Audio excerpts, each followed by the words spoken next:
today and over the last couple of days, I've been reading about China and some of the companies in China, one in particular, coming up with a faster method of AI and much less expensive method. And that's good because you don't have to spend this much money. I view that as a positive, as an asset.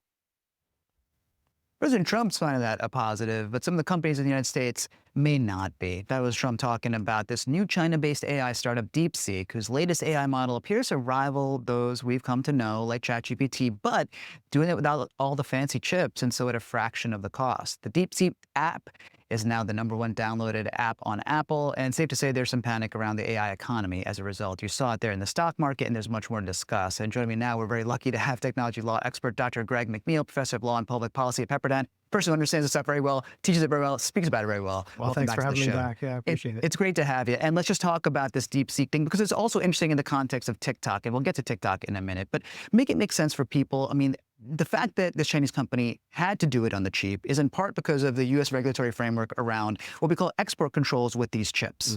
So it's sort of like necessity is the mother of innovation here. Yeah. And we saw it play out. The United States government basically limited the types of chips that Chinese companies could receive, limited NVIDIA chips, some of the highest performing chips, which everyone in Wall Street believes that that capital expenditure is what will propel the Geminis at Google of the world and the Claude models and the ChatGPT OpenAI models to sort of global dominance.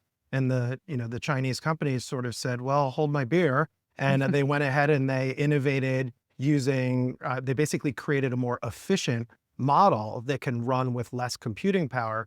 And then they trained that model, and it cost them about $5.6 million to train a model, whereas we're looking at hundreds of millions, even billions of dollars that have been spent for OpenAI and Gemini and others to get to the point where they're at. And also DeepSeek made it open source, which is unlike some of these other models, right? Because it attracts contributors and it helps them vibe up their base more quickly. Yeah, so that's actually a pretty good thing. So the other leading open source model is the one produced by Meta, the Llama model. So the benefit of open source is you basically create this set of code and anyone can download it and then use that code. So in the context of generative AI applications, like what we've seen from ChatGPT, taking this model basically means that we might even see people who can take the model, put it on a local computer at home, and it never has to touch the internet, and it will just run that brain power, the syntax of the model on the data that's given to it purely locally on that system. So it wouldn't need compute off in these AI servers,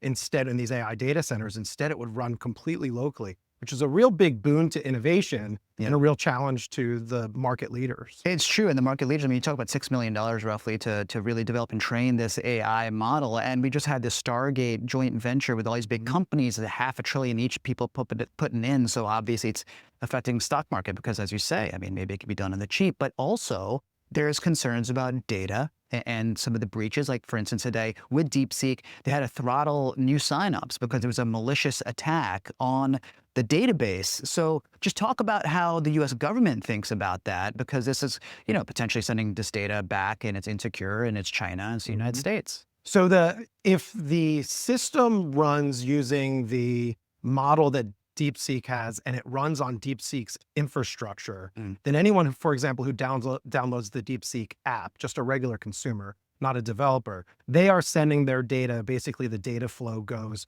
from their computer out to the servers that that Chinese company uses. The data is processed there and analyzed on those servers, and then the answer comes back to their computer. That's a data security risk for people who use DeepSeek in that way. Yeah. Whereas if they use the open source model, that's really just the code base, and the data will stay locally, or it will run to whatever infrastructure or servers those individuals use. So in some senses, the proliferation of high quality open source models can actually protect privacy and security, but it's also going to put these high-powered models in the hands of all types of people, not just good actors, but also nefarious actors. Yeah, and obviously when it comes to Chinese companies, the U.S. government is very suspicious and is interested in regulating. And we see this with ByteDance and TikTok, and we saw the Biden administration pass this legislation. Supreme Court upholds it unanimously, right? It's Protecting Americans from Foreign Adversary Controlled Applications Act.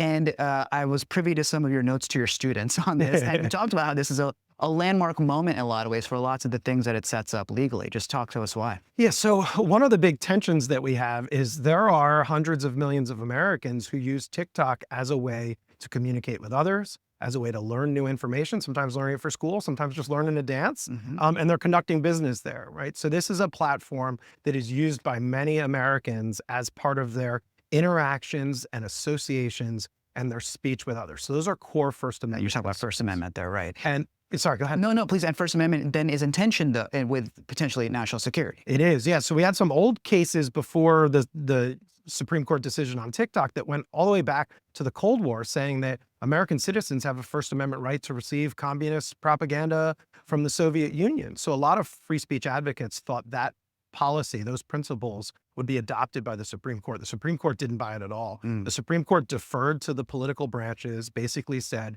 Congress has decided that there are legitimate national security concerns here. And in light of that, they're deferring to Congress's judgment that this is necessary. And they sided with the national security concerns over what they admitted were legitimate First Amendment concerns. And so this is national security in some ways trumping individual freedoms of expression, First Amendment, and also to some degree, potentially, we're seeing a national security in tension with and potentially trumping communications companies and control of communication companies, again, in the interest of national security, right? Yeah, and I think what's unique about this is that unlike other communications mediums, whether it's telephone or other communications mediums like books coming, pamphlets coming into the United States, there are certain elements of control that the Chinese government exercises over ByteDance and therefore over TikTok. For example, we all know that our cell phones can track us. Location tracking is enabled. So you can imagine a circumstance where people who work at the Pentagon all go to a certain bar or another place, and the Chinese government will know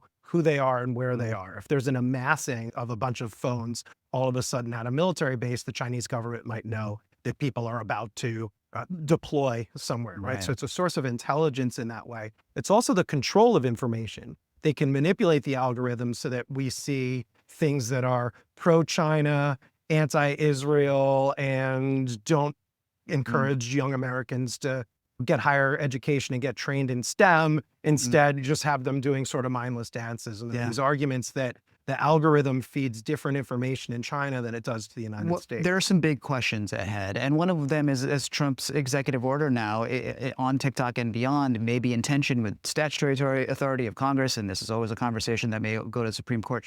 But when you look ahead at what's ahead for TikTok, how do you see it playing out given these big tensions? We have a few options here. One option is they just shut down, right? Basically, President Trump gave them an additional 75 days. We're kind of starting to work our way through that to try and basically come into compliance with the law. If not, they will shut down. So that's one option. Another option, which is, it's a little strange to me, I'll be honest, is the idea that the United States government will take a 50% ownership interest in the app, that the algorithm will cease to be controlled by a foreign government, and that a U.S. official will take a board seat. This is strange because this is the same president who came in and said we should privatize Amtrak and get the government out of the business of all this. And now we're going to have the government running a social media app. That's a little strange. So, and if you had to put your money on one of the scenarios, because we're running out of time, but what would you say it would be? I think that it'll end up shutting down. I don't think they'll reach a deal, because otherwise they would have reached a deal earlier. They would have done something. And I think the Chinese government has a big interest in not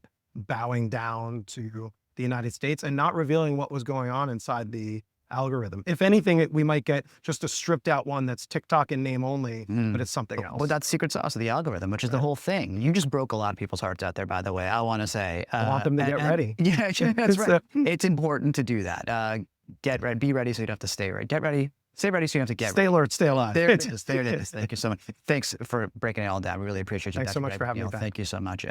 Much to talk about here when it comes to TikTok. And of course, all these tensions between First Amendment and national security and where that all goes under this Trump administration. More coming up. Stay with us.